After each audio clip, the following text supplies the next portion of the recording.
A very warm welcome. Today we have Mr. Krishnamurthy Rajesh, Director, Information Technology at Grey Orange. A very warm welcome, sir. Thank you for joining at CXO TV.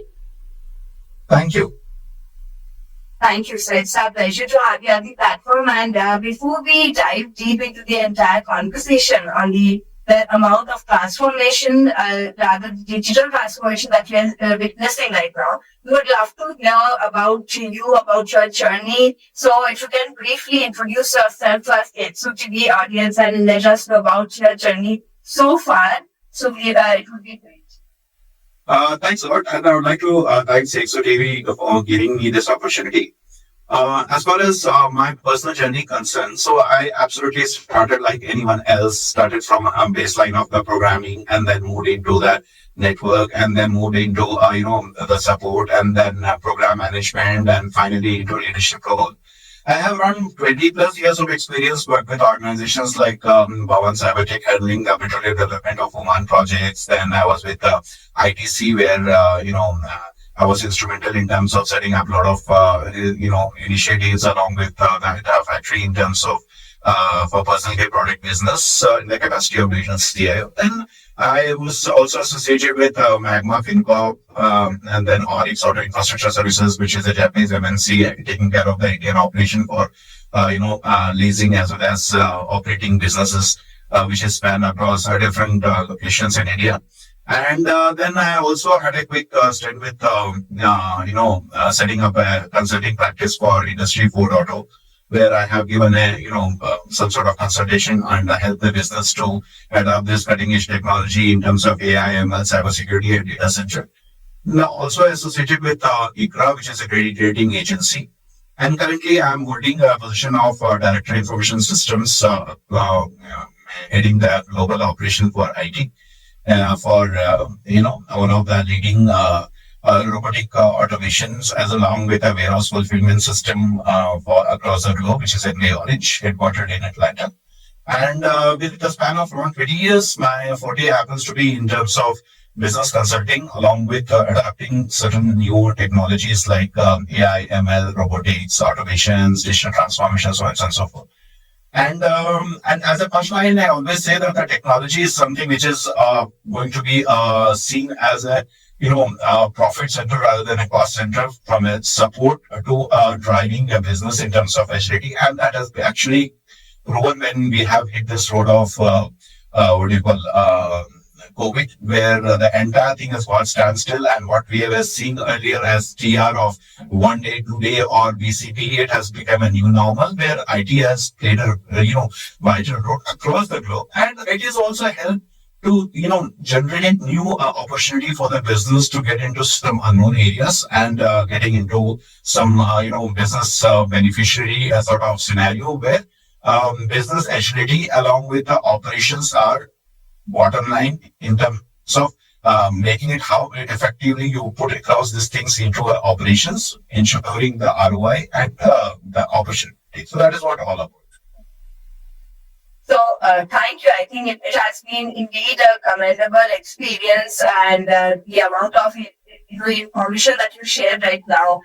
We look forward to understand more about the digital transformation that is happening. And as you mentioned, technologies were actually driving right now, like AI, ML, and we would love to talk around it. So to begin with, when it comes to digital transformation, it has actually become a cornerstone for businesses today. Like every business needs to adopt it. So could you share some of the most significant trends as well as the strategies which you think and have observed in the realm of digital transformation? That's a very right question in current scenario, because everyone talks about digital transformation. What is digital transformation? Let's understand that digital transformation is transforming a process or removing the wastage or removing some unwanted scenarios from business which can help the business to grow. So when we talk about digital transformation, we actually, there's a misconception saying that everything has to be a technology.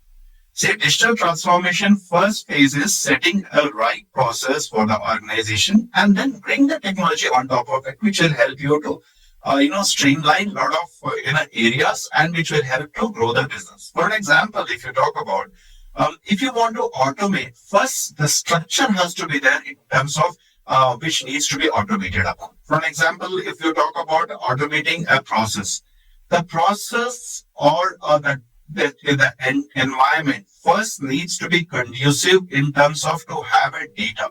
When I talk about the data, what does the data mean? Data means that information coming from different subset to be gathered into a central location to generating a meaningful output. It can be anything. For an example, today if I talk about a 100 user organization who are doing the activity in terms of paper related scenario. The first and foremost is to see how those things can be translated into a digital so that the information can be shared seamlessly among the users or among the executives who are supposed to take a decision. That's the first level. Second level is, in what you call streamlining the process. For an example, I'll give you a very basic example. In a finance function, so there's a different way by which the payments can be done. For example, the payment can be done in terms of vouchers, payment can be done in terms of approval, payment can be done in terms of some sort of automated process based on the approval which it comes up from the management. But these are the processes. But to set up the process, one thing we need to see is like the organization needs to stick to the process which they adapt without having some sort of deviation. For example, if I say that I'm having a process of, paying off, and if I bypass that process by saying that I'm just picking up a call, a phone and saying that, okay, just make this payment, or I'm making some ad hoc sort of scenario. So do we call it as a digital transformations? Probably you might be having one of the best system which can help to, automate the things. But if you bypass those checks and balances, your system will always fail. And that's one of the reason why most of the organization who has embarked into digital transformation phase have failed to get a benefit out of that technology. Because to get a benefit of the technology, first thing what you require is to have a baseline, which is a seamless, have a set of process which should not be bypassed for any reasons. There should be a clear-cut SOD and GRC to be put in place. All these are manual. I'm not talking about anything related to technical. Once you have this process, then you see how technology can be put on top of it to eliminate the wastage and to see or to get the output in the real time. So that is the first stage. Second stage is when you talk about digital transformation. Digital transformation happens in a multiple areas. One of the area is like how quick you respond to a situation in terms of to ensure that you are competitive in the market. For example, if someone is trying to launch a product, one way to launch a product is fine. I'm making a product as a finished goods, and I'm just launching it into a market. But that also calls for a lot of insights which can come from a multiple touch points. It can be some scenario like what if analysis. It can be scenario like to understand the ecosystem and having the awareness of the product in the market position versus having a clear-cut SWOT analysis done. So all those things can be clubbed together along as part of the digital transformation, and then only you will get a final output. Because as a technology, the people we fail to understand that whatever activity we are doing, we are not just doing to bring the technology. The idea is whenever we are bringing the technology, there has to be ROI. When I say ROI in sense like either it should be a tangent benefit to the organization or it should be intangible. Like, you are talking about market share capture or enhancement of the business, or you are generating a revenue. Then only the technology will help actually to grow the business. If you just install a tech or implement a technology just for a sake because someone else has done it and I'm also going to do the same thing, that might not be the right scenario. But that is unfortunately the sad part is most of the time what happens is all these words like AI, ML, RPA has been taken into saying that this is, good to have it, good to have it. But when it converts good to have it to must to have it without understanding the baseline, then it is just an implementation of another technology without bringing any ROI. And even to the level of the executive who are managing it, would be very difficult to go back to the board and say this is what exactly that outcome which they have envisaged and this is what they are getting. That's one thing. Second thing is also from angle of digital transformation. Digital transformation happens in terms of people, process, and technology. So all three things need to be taken care of at the same time to ensure that the final output, what you get by implementing those technology, can be helpful to the organization. No doubt technology will be helpful because it can automate, it can cut down the process, it can cut down the time, everything is fine. But to do that, at least the BA level has to be ready. And then you can put all those things because, see, in today's world, under the bonnet, all the engines are same. What you require is to understand what you need, and then you just put the right thing into the right place to get the right benefits. That's what would be my view on this. Okay, so you mean that you have to understand the right technology which is applicable to your business, which actually gives the effective ROI at the same time. I will, Not I will only go just one going step to beyond. every trend. I will just go one step beyond it. I will not say right technology. First, you need to understand what you need from a business. What is the thing which you want to do? And once you are clear about it, then only you bring the technology. Don't bring the technology and say that this is what I want to do. Because end of the day, like for example, 100 user organization, and if you say that I'm going to go ahead with a high-end ERP implementation, that might be overkill, right? Because you need to understand whether you really need that of sort of technology in that environment or some best fit can be put into place. So it is something like always trade-off between good to have it and must to have it. So you need to Okay. do the trade-off, then only you will get the right set of ROI. Okay. So now when we are talking about this digital transformation and people adapting to technology, I think ever since the COVID has hit and the people have actually accelerated in terms of taking up these technologies or adapting to it. So, and at the same time, the way we work has rapidly changed with that, and the remote work culture and after the COVID has gone, we have seen this hybrid work culture becoming more common in organizations. So how do you see that technology is actually shaping this working space? And what are the major key challenges as well as the opportunities which are associated with such kind of transformations that we are in?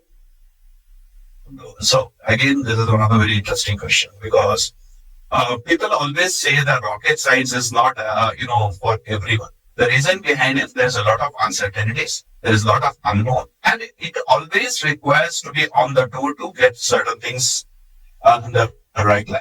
But when the COVID hit, unfortunately, IT also got into the same area. Because earlier, when we used to talk about in terms of office culture or maybe a lot of controls and checks and balances which was there, now it has actually opened up a lot of front from where the user can do the access if the business want to sustain. Right? The one way to say is that I will not allow this to happen, and the implication would be business will not able to grow. So the trade-off between what is right set to provide a support to the user to ensure that they are more productive, the business can be more agile. At the same time, the security culture or security posture, which is again is a major threat in current environment, is also being protected. Is that challenge which all the technical fraternity is going through right now. But I'm really happy to say, like, unless and until we've been pushed into our limit, the innovation never comes. And this is what exactly has happened. When this the push has come saying that, listen, this is what you need to do. There's no, backup or there's no DR for it, right? So we used to do a backup and DR when we used to say that, we will do a 6 months backup or 6 months DR to understand like how our security postures are, like in terms of RPO, RTO. Those days are gone by. Now those days have been, saying that, okay, fine, that has been anyway, it's there. Now you tell me, like, if I wanted to access an enterprise system anywhere across the globe, how IT is going to support to ensure that that happens. That has also opened up a lot of front in terms of collaboration, which was not there earlier. Earlier, the systems were in very, very silos, where one system were not talking to other system. But in today's world, when everything is virtual in nature, then what matters is how you bring multiple things together to get the right set of information out from that particular paradigm. So, which means that the current environment has also changed from a silo to the collaborative one. Second is it also helped to adapt the best practices and the culture. So when I said best practices and culture is something like, earlier when we used to say like, that system needs to be updated or the password cannot be shared. All those things are there. Now we are talking about one step beyond. We are saying that we don't know what is happening behind the, other end, because that person is logging from anywhere across the group and any network across the group. How do you secure? Then the new concept, like, it was there earlier also, but now push to those concept has become more predominant in current scenario, like two-factor authentication or SSO or posture check or, zero trust. Those are some framework which has already come into a picture to help those things, along with interest sharing the information. And today's world, if you see, the adoption of cloud has increased. Earlier, which we were trying to push, saying that the cloud needs to be adapted. And obviously, due to some valid reasons, people are refraining doing that. But today also the same reason is prevailing, but still we have found a way by which we can adapt the cloud in more better way, which means that the SaaS-based scenario has increased, which in a way has brought down the cost in terms of capex. So this particular scenario has given a lot of opportunity which organization is latching upon, and because of that, there's a lot of scope which is also getting opened up to the organization. Earlier, organization was limited to one city or one country or one location. Now, because of this culture or because of this particular scenario which has prevailed, the opportunity has also grown tremendously. So this is something happened in blessing and disguise, I can say. Absolutely. I think the only major concern with the expansions that we are happening is the cybersecurity, as you mentioned. So again, that is a segment which requires a lot of awareness.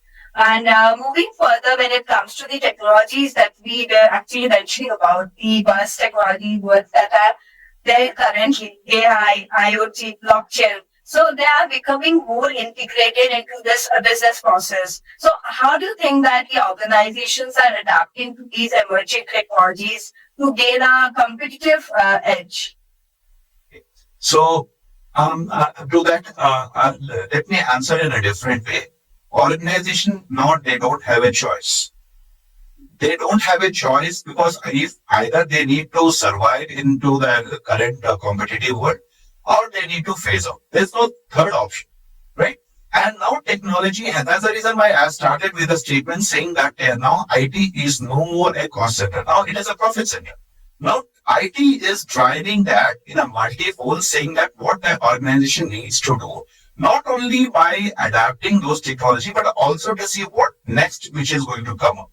For an example, if you talk about AI, ML, or NLP, whatever we call it, and the level of AI, progression which has happened in last 2 years, we have not seen such progression in any other technology, be it AI or ML, right? To the fact, even the cybersecurity and data centers also are other things which has become a boom in the current area.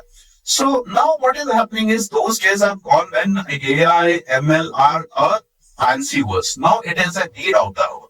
Because the more you learn about your environment, learn about the posture, learn to automate things, you are in a better position, be it in terms of manufacturing, taken in case of healthcare, or getting defense, or maybe finance. In all areas, this is getting in more and more. And not only that, the biggest thing what is happening is it is no more a technology. It is an innovation. People are not talking about AI. Like, we are talking about quantum. Like we are talking about the QLM, right? So those days have come up. So now with the help of the quantum and on top of AI, ML, things are changing. That's one of the scenarios which I'm talking about. We are also talking about non-terrestrial network nowadays, like, LoRa-based constellations for last mile connectivities and a lot of things, which is the advanced version of 5G or 6G, which we are already using. So people have already started thinking for the future and to see what is the best thing to adapt as a first mover's advantage in the organization. And also to ensure that sustainability is being maintained. The same thing goes for the cybersecurity also. Like if you today's scenario, if you see in terms of any product, because again, cybersecurity is not a product. It is a mindset, the mindset of the people, mindset of our organization, obviously, which is on top of supported by, the softwares like whatever you call it, or the postures where maybe it's EDR, HDR, SIEM, SOC, whatever it is. But end of the day, it's a human-centric approach which organization has started means adapting it. And that's the reason, one of the reason why you can see HR is also getting more involved about employees' wellness or well-being, because that is the baseline. The organization strength happens to be the employee or the users who represent the organization. And most of the things, if it's been supported the right time, things is easy to manage the external, what do you call threat or easy to mitigate.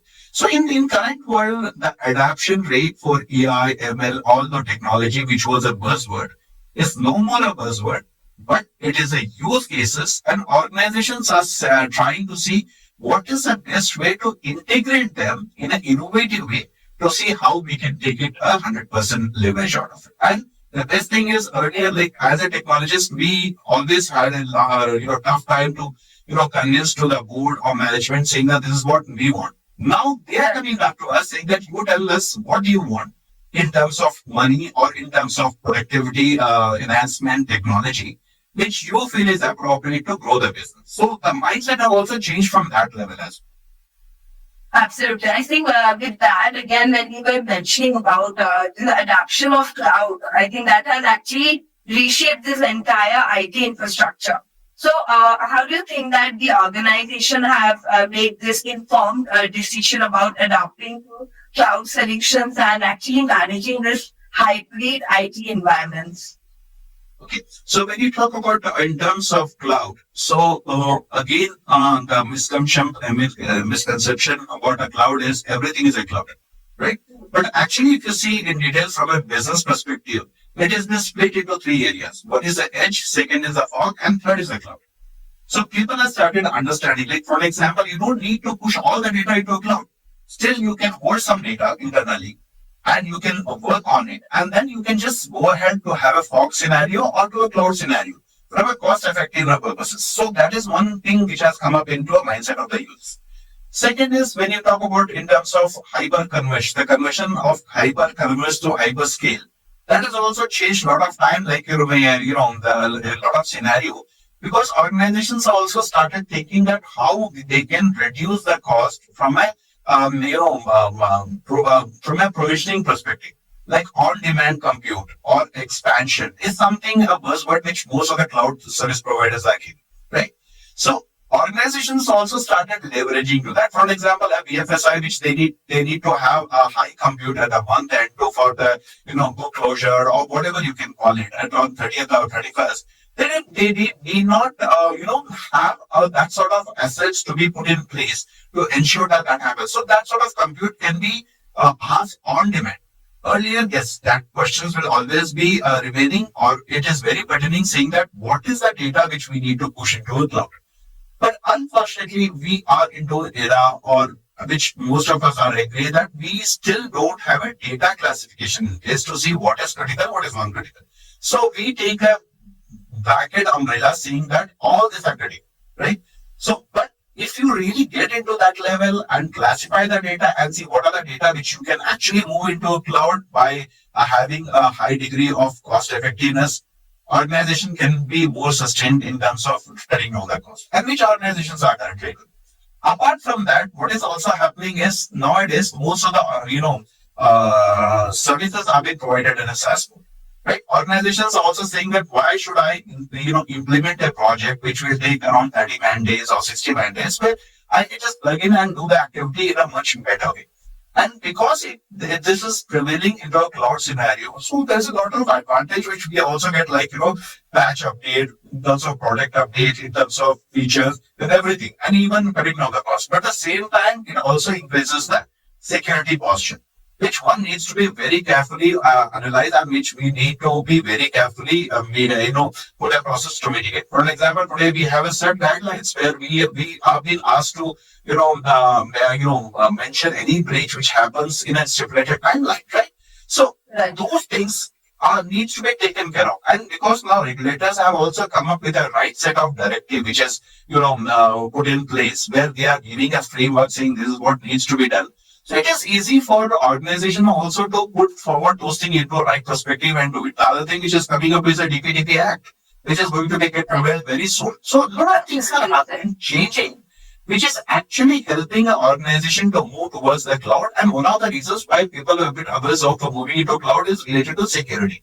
By having this framework and with the right set of processes put in place, absolutely things can be put in the right direction. But again, I want to warn one thing: cloud is like a elephant. If you don't manage it properly, the cost is going to be very very high. So one needs to be very careful about what they are moving into cloud and how those things have been taken care of. And the other thing is, when you are moving into cloud, you should also have a strategy to removing it from the cloud also, so that you should not get binded by one cloud provider saying that if tomorrow if you wanted to change the cloud provider, so you shouldn't get into a situation that I don't have that baseline, because most of the cloud providers give some baseline platform. And once you start creating your application or infra on that, then it is very difficult to, remove it from that and put it to other things. So that thing should also be very clearly taken care of. And that can come up only when you have a clear strategy saying that 1, 3, 5 year strategy and the ROI associated with it. But definitely cloud is a right set of thing, putting to right set of places will definitely give you advantage. It's just like a fire. Fire can be used for both purposes. It can be for destructive, it can be constructive. It's up to you how you use it.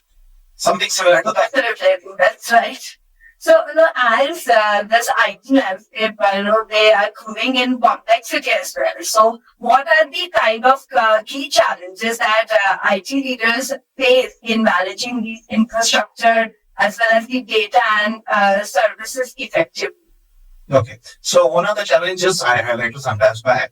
So, we are custodian, right? So, neither we are originating the data nor we are consuming the data. What we are doing is we are facilitating for that, like we are working like a catalyst, as simple as it is, right? We are not taking a part in the reactions, but we are, advancing the reactions in other. So if you talk about from a data perspective, unless until there's a clarity saying that what is the data which I'm talking about, right? Whether it is sensitive data, it is something which is a public data, and second is also in terms of holding pattern for the data. Because regulators will come up and say that I need to have a 6 years, 5 years back data or 10 years back data. Regulator to regulator, right?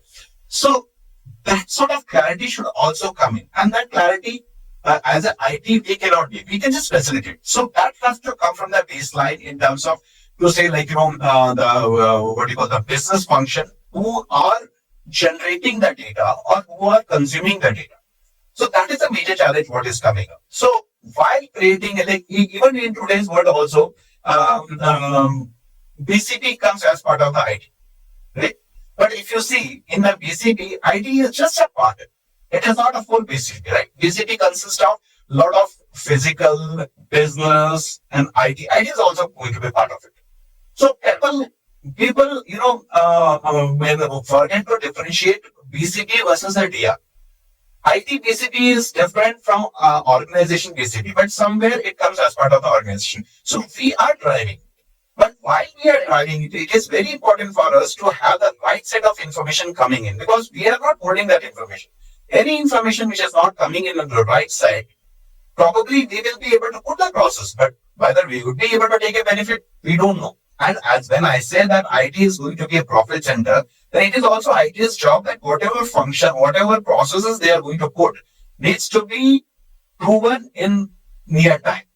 So that is the one challenge which is coming up. That's the one thing. Second thing is in terms of ROI.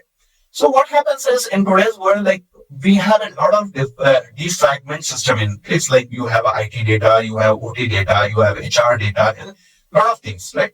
And a lot of times it becomes more critical, or this becomes more complex when you are operating from multi-geographical locations, because different geography has different laws, like different rules.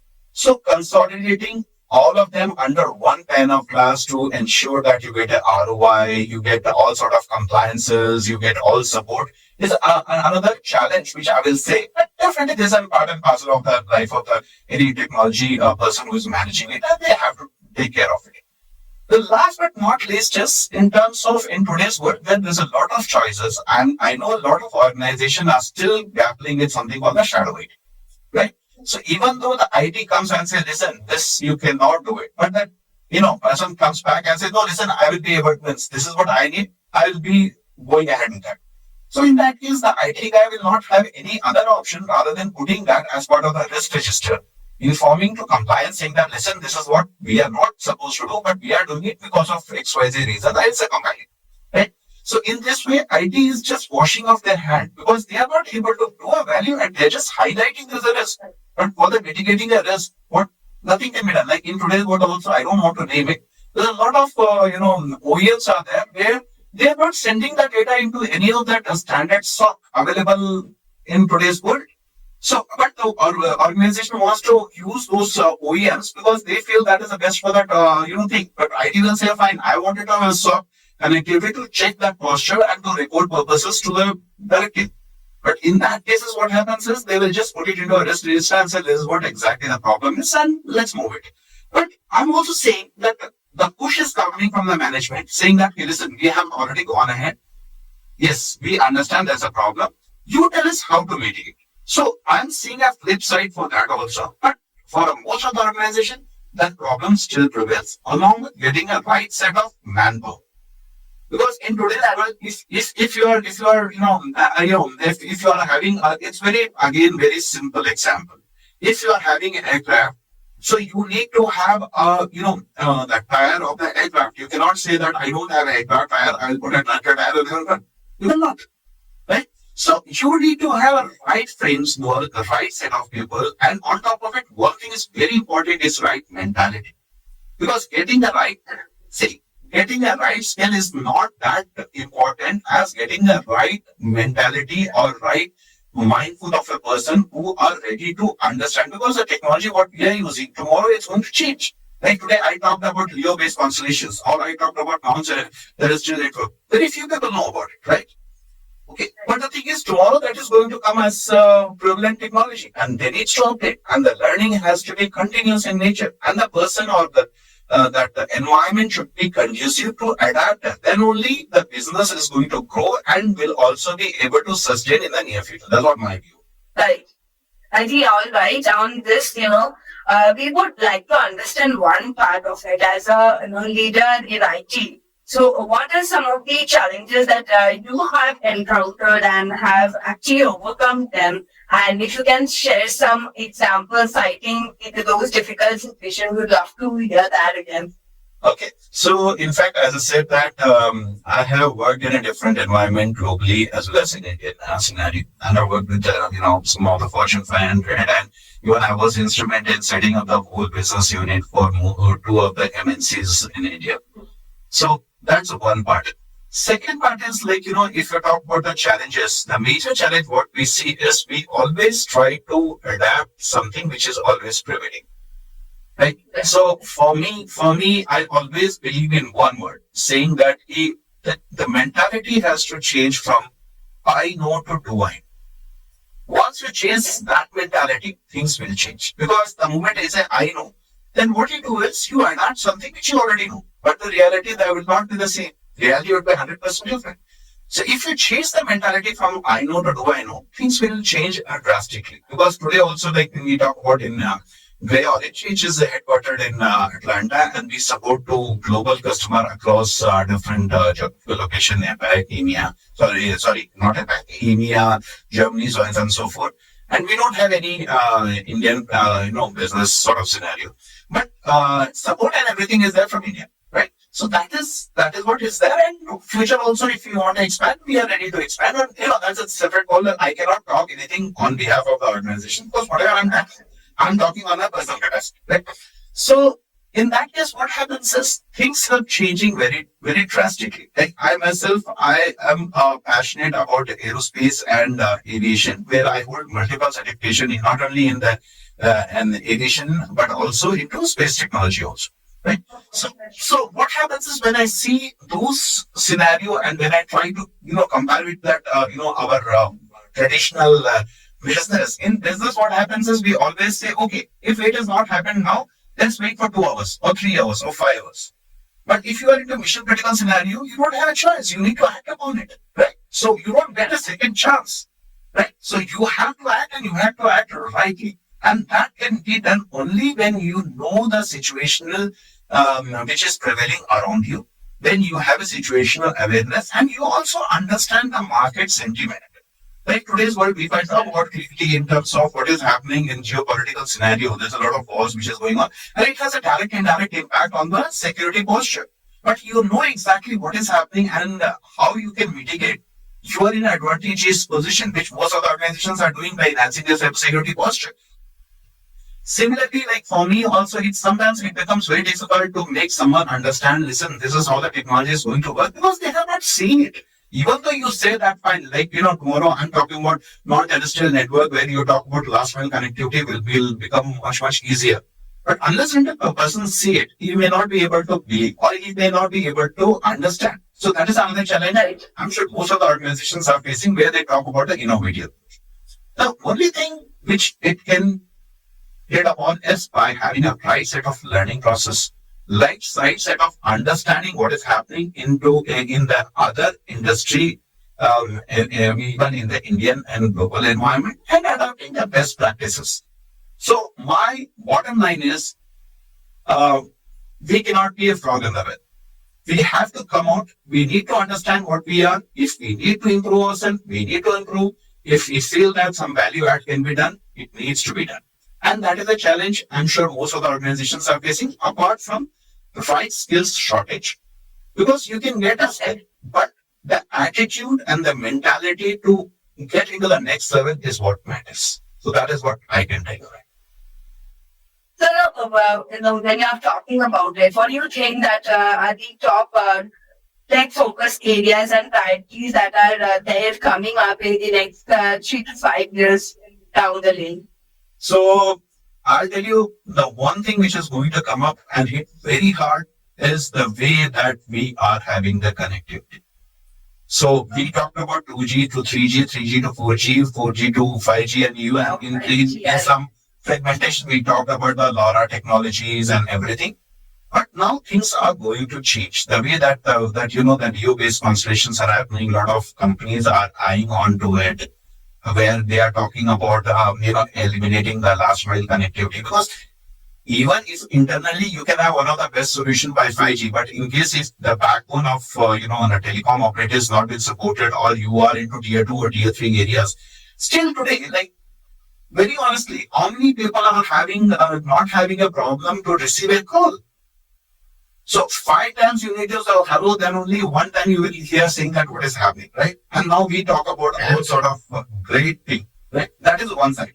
But I'm sure once we reach to a level of non-terrestrial network, or where the line of sight is not required, yes, that is going to bring its own challenges. It's going to bring its own security aspect, no doubt about it.